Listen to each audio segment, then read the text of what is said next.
जल्दी हम लोग जितना जल्दी हो सके उतना समाप्त करेंगे। असल में एक हमेशा पढ़ता हूँ मैरिज के लिए, मैं भी थोड़ा सा पढ़ लूँ उसको, है ना। It's in English. Marriage is the only school where you get the certificate before you start, है ना। Today you will get the certificate. It's also a school where you never graduated. It's a school without a break or a free period. It's a school where no one is allowed to drop out. It's a school you will have to attend every day of your life. No sick leave, no holidays. Sarah, Swapnil, you are hearing me? और जितने विवाहित हैं सब सुनिए। It is a school founded by God. Be reminded that you are just a student, not the principal. God is the only principal.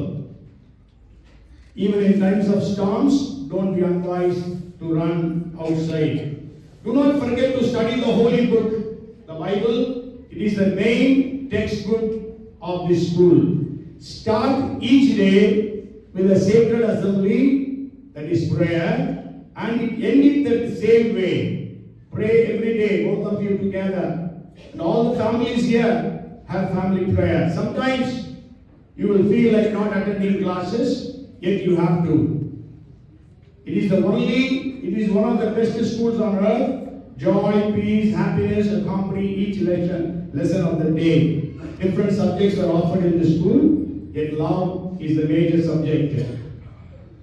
So I just want to share with you. आज मैं थोड़ा सा वचन share करूंगा, खासतौर से स्वप्निल और सारा के लिए है, और यहाँ पर जितने विवाहित हैं हम सब के लिए है, जो विवाह के बारे में सोच रहे हैं उन जवानों के लिए भी है।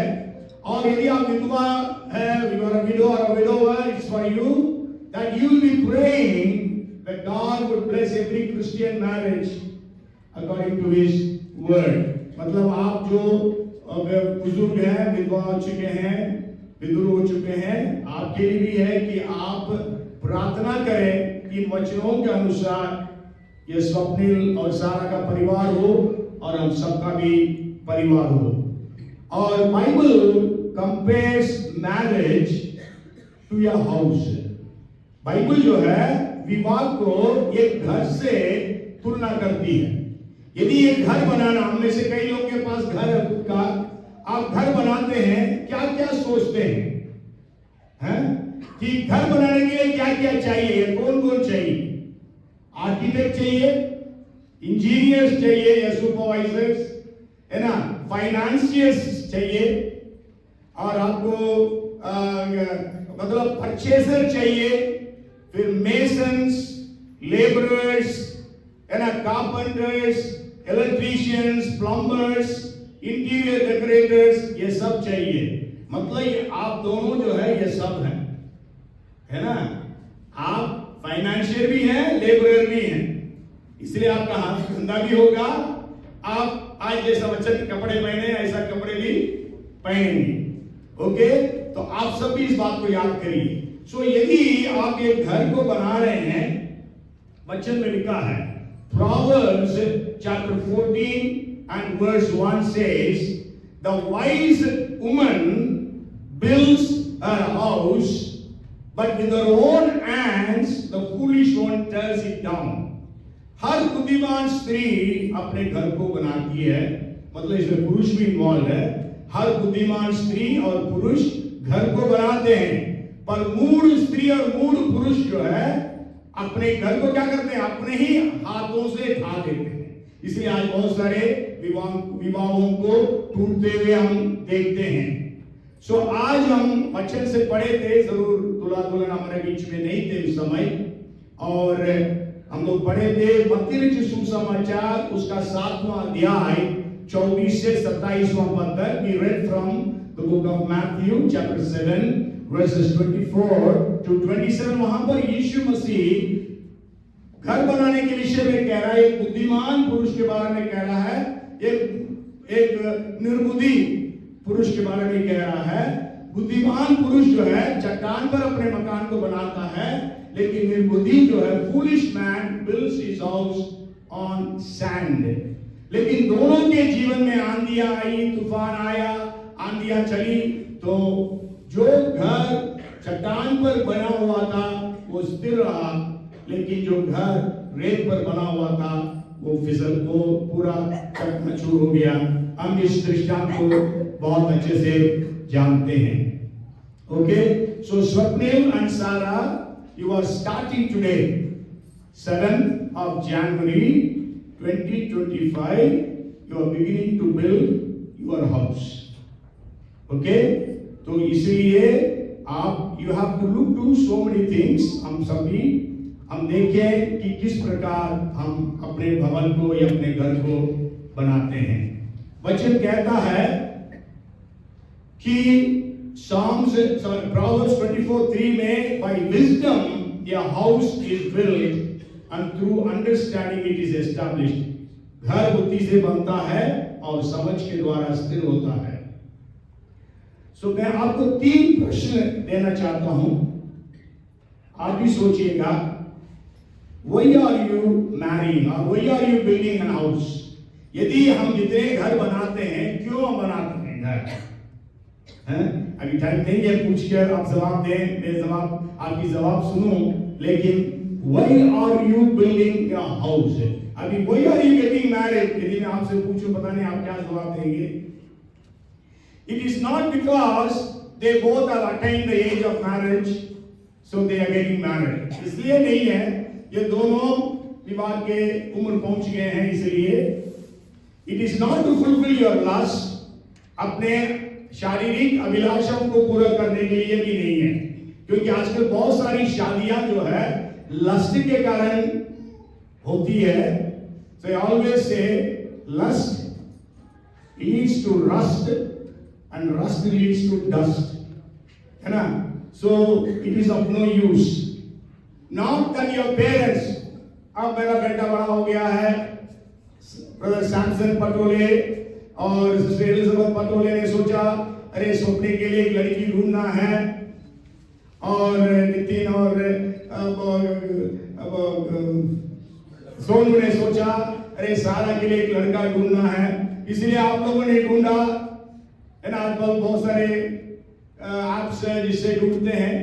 ये गलत नहीं बोल रहा हूं, ढूंढा इसलिए फिक्स हो गया, ऐसा भी नहीं। What is the primary purpose of marriage? मतलब परमेश्वर का मकसद क्या है मैरिज को शुरू करने में? So that is what we are going to see। The first thing is you are getting married to fulfill the purpose of God। आप दोनों शादी कर रहे हैं, बाकी सब सेकेंडरी है ना? But then the primary purpose is you are fulfilling the purpose of God। क्योंकि विवाह को किसने स्थापित किया? परमेश्वर ने स्थापित किया। सबसे पहला विवाह किसने कराया? परमेश्वर स्वयं कराया, क्योंकि उसने देखा आदम को अकेला रहना अच्छा नहीं है। परमेश्वर ने देखा स्वप्निल को अकेला रहना अच्छा नहीं है, सारा को भी अकेली रहना अच्छा नहीं है। इसलिए परमेश्वर ने क्या किया है? इस विवाह को आरंभ किया था शुरू में। तो इसलिए आप दोनों याद रखिएगा, जितने विवाहित आप भी याद रखना, we are all married to fulfill the purpose of God। परमेश्वर के उद्देश्य को पूरी करने के लिए हमको परमेश्वर ने विवाह में जुड़ा है। Bible says 2 are better than 1, है ना? एक से 2 अच्छे हैं करके बुक ऑफ इक्लेसियास्टिस says। तो एक से आप अभी 2 हैं, एक से 2 अच्छा है। ओके, इसलिए आप शादी कर रहे हैं। ये प्रभु यीशु ने कहा, यदि 2 व्यक्ति एक मत होकर मुझसे किसी भी बात को मांगते हैं, मेरा पिता जो स्वर्ग में है उससे हो जाएगा। If 2 of you are agreed on this earth about anything and ask the Father, it will be given by the Father, Jesus said। So आप दोनों पहले अकेले के लिए प्रार्थना किए, अब दोनों मिलकर प्रार्थना करेंगे, क्या होगा? परमेश्वर पिता आपकी प्रार्थना को सुनेगा। प्रभु यीशु ये भी कहा, जहां 2 या 3 मेरे नाम से एकत्रित होते हैं, वहां मैं उनके बीच में रहता हूं। अभी आप 2 हैं, क्या आप जाने अगले साल 3 हो जाए? है ना, 2 या 3 मतलब पति पत्नी बच्चे।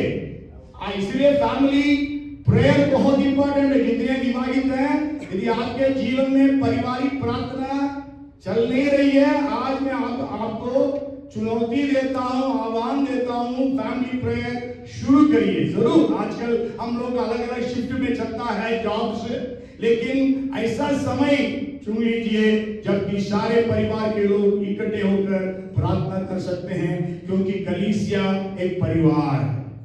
आमेन।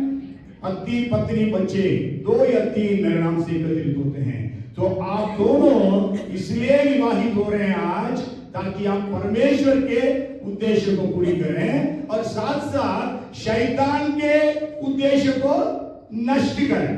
लेकिन आपको मालूम है, परमेश्वर ने आदम और हव्वा को विवाहित कराया, लेकिन वहां पर शैतान घुस गया। शैतान घुस गया और शैतान ने क्या कर दिया? शादी को बर्बाद कर दिया। मतलब सारे मानव जाति की आशीषों को बर्बाद कर दिया। श्राप मानव जाति में आ गई।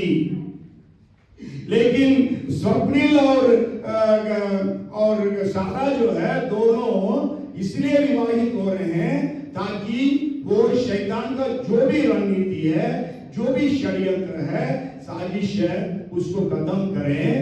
क्योंकि यीशु ने ये भी कहा, ये जो कुछ तुम पृथ्वी पर बांधोगे वो स्वर्ग पर बंधेगा, जो कुछ तुम पृथ्वी पर खोलोगे वो स्वर्ग पर खुलेगा। इसलिए आपके पास ये अधिकार है, तो आप उस अधिकार को इस्तेमाल करें और परमेश्वर की योजना को इस दुनिया में पूरी करें। मैं आपको भी आह्वान देता हूं, एक चुनौती देता हूं।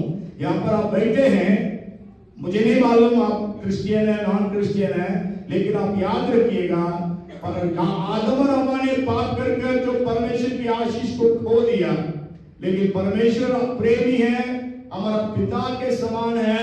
इसलिए वो ये प्लान बनाया, यीशु इस स्वर्ग में मनुष्य बन के आया और हमारे पापों के कारण वो मारा गया, हमारे अधर्मों के कामों के हेतु वो कुचला गया, हमारे लिए शांति देने की सजा उसके ऊपर आई।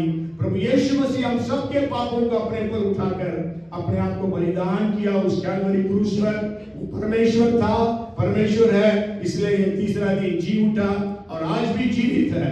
और इसलिए पश्चाताप करो, प्रभु यीशु मसीह पर विश्वास करो, ताकि उद्धार को आप प्राप्त करें। जो उद्धार पाए और बपतिस्मा ले, वो उद्धार जो विश्वास करे और बपतिस्मा ले, वो उद्धार पाएंगे करके यीशु ने कहा। सो पहला रीजन है, पहला पॉइंट है, why are you getting married? आप क्यों शादी करते हैं? आप याद रखें जी, why are you already married? You have been married to fulfil the plan and the purpose of God. आप इसलिए विवाहित हैं, आज इसलिए स्वप्निल और सारा विवाह में जुड़ रहे हैं, ताकि परमेश्वर की योजना को पूरी करें। परमेश्वर की योजना, परमेश्वर की आशीष, परमेश्वर का अनुग्रह, शांति, खुशी, सब प्रकार की संपन्नता हमारे परिवारों में आए। तो इसलिए स्वप्निल और सारा के इनके विवाह में, इनके इस वैवाहिक जिंदगी में परमेश्वर का हर प्रकार की संपन्नता आए, यही हमारी प्रार्थना है, यही हमारी शुभकामनाएं है। दूसरी सा बात जो कहना चाह रहा हूं, हाउ आर यू बिल्डिंग? आप मकान बनाते हैं, पहले क्यों बनाते हैं? दूसरा कैसे बनाते हैं? कैसे आप बनाते हैं? सबसे अच्छा मटेरियल आप लाते हैं, है ना? दो नंबरी का काम नहीं चलाने देते हैं। You want always the best of the things, है ना? सबसे सबस्टैंडर्ड मटेरियल्स नहीं। But when you are building your house, that is the family, how are you building? So we have to build with God's wisdom. परमेश्वर की बुद्धि से हमें क्या करना है? अपने भवन को बनाना। इसलिए तो हमने पहला वचन पढ़ा था, नीति वचन 14 में, एक Proverbs 14:1, a wise woman builds her house। मतलब आपको विजडम के साथ क्या करना पड़ेगा? भवन को बनाना पड़ेगा। स्वप्निल और सारा को विजडम के साथ अपने भवन को बनाना है। वचन कहता है अपनी बुद्धि का सहारा ना लो, परंतु पूरे मन से परमेश्वर के ऊपर भरोसा रखो और अब सारी बातों में उसको स्मरण करो, वो तुम्हारे मार्ग को सीधा करेगा। So you have to build with the wisdom of God.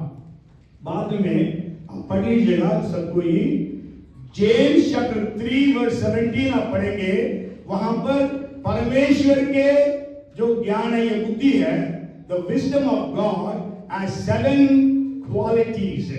मतलब परमेश्वर की जो बुद्धि है उसका 7 लक्षण है, ये गुण है।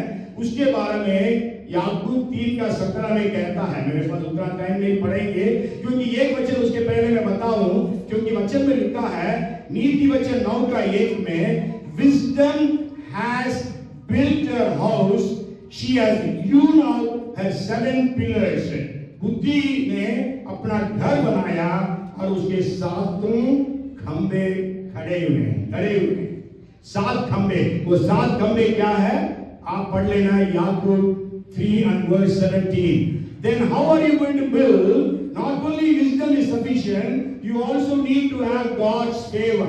परमेश्वर की दया चाहिए, क्योंकि आपको मालूम है सुलेमान के पास बुद्धि थी, सुलेमान के पास धन था, सुलेमान के पास सब कुछ था, लेकिन वही सुलेमान लिखता है यदि यहोवा भवन को न बनाने वालों का परिश्रम व्यर्थ है।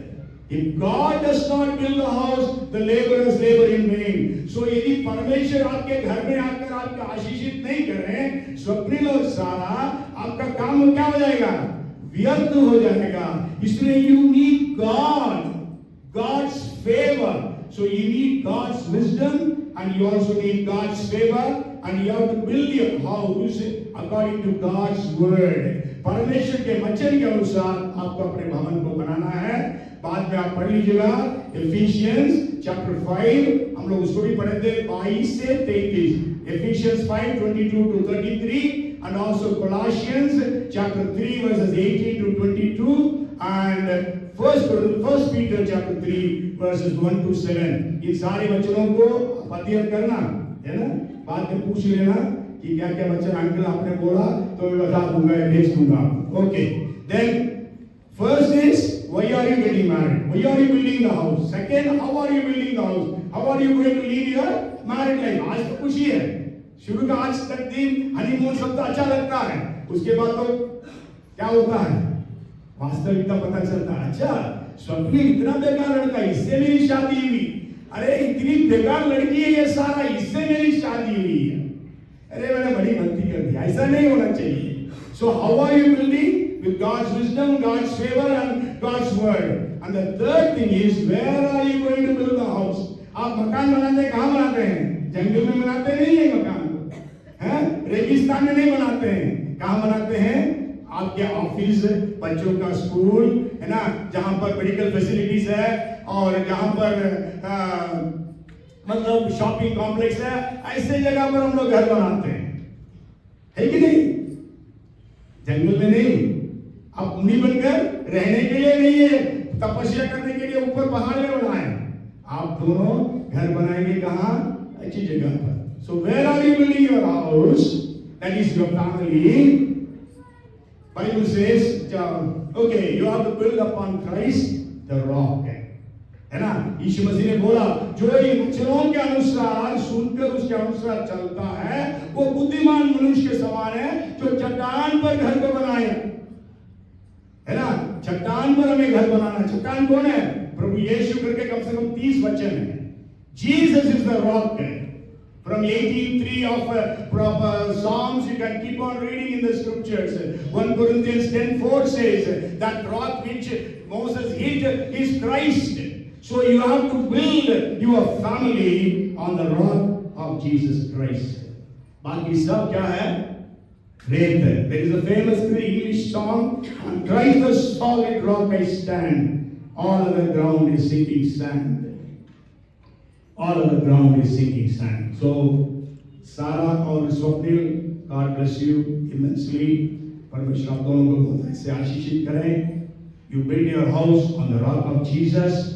You build your house with the wisdom of God and the favor of God and according to the word of God, and also you are going to build a house to fulfill the plan of God, the purposes of God.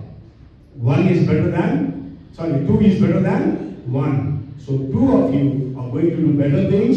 Bible says 1 drives out 1,000, 2 drives out 10,000.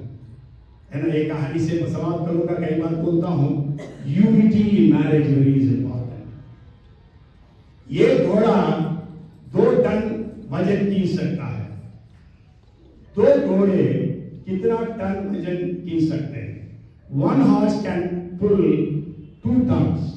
Do you know how many tons 2 horses can pull? हमारे church के लोगों को तो याद होगा शायद, क्योंकि कई बार हम लोग सुन के तो छोड़ देते हैं, इसलिए याद नहीं रहेगा। किसी को याद है? 22 tons. 1 horse can pull 2 tons. 2 horses can pull 22 tons. अभी तक आप 2 टन खींचे, अब से क्या करेंगे दोनों मिलकर? 22 tons. मतलब ऊर्जा, that is synergy is released when we get married. So God bless you, dear Swapnil and dear Sarah. God bless you both. So you build your house on the foundation of love. Let the walls of your house be made out of trust. The door be made out of acceptance. The windows be made out of understanding. The furniture made out of blessings. The roof be made out of faith. So हम जितने भी